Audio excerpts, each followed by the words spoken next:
అనామిక చేసిన కుట్రను తెలుసుకున్న కావ్యకి చాలా కోపం వస్తుంది. తన వల్ల ఇంట్లో వాళ్ళ ముందు, తన భర్త ముందు ద్రోహం చేసిన దానిలాగా ముద్రపడింది అని బాధపడుతూ ఉంటుంది. ఇక అనామిక తన దగ్గరికి వచ్చి, మాతో చేతులు కలుపు, ఆ దుగ్గిరాల కంపెనీని నామరూపాలు లేకుండా చేసి భూస్థాపితం చేస్తాము అని అంటూ ఉంటుంది. ఇక కావ్యకి కోపం కట్టలు తెంచుకుని వచ్చి తన చెంపని చెళ్ళుమనిపిస్తుంది. ఇక సామంతు కావ్యని అడ్డుకోవడానికి ముందుకు రాబోతుంటే కోపంలో ఉన్న కావ్య, దూరంగా ఉండు, దగ్గరికి వచ్చావో నీకు కూడా ఇదే గతి పడుతుంది అని హెచ్చరిస్తూ ఉంటుంది. పైగా అవార్డు మీ వల్లే వచ్చిందా, దాన్ని చూసి నేను సంతోషపడాలనా, నా వెనకే కుట్రలు చేస్తారా అని ఇద్దరిని తిడుతూ ఉంటుంది. ఇక అనామిక అయితే, నువ్వు చేతులు కలిపినా కలపకపోయినా దుగ్గిరాల కుటుంబాన్ని, ఆ సంస్థని నాశనం చేస్తాను అంటూ ఉంటుంది.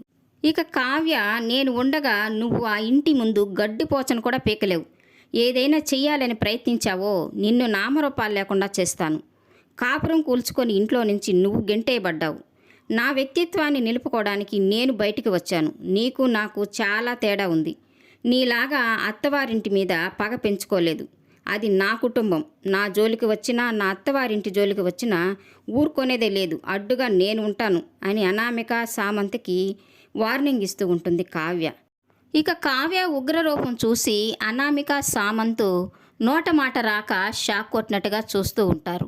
ఈ వీడియో నచ్చినట్లయితే లైక్ చేయండి, సబ్స్క్రైబ్ చేయండి. Thank you for watching.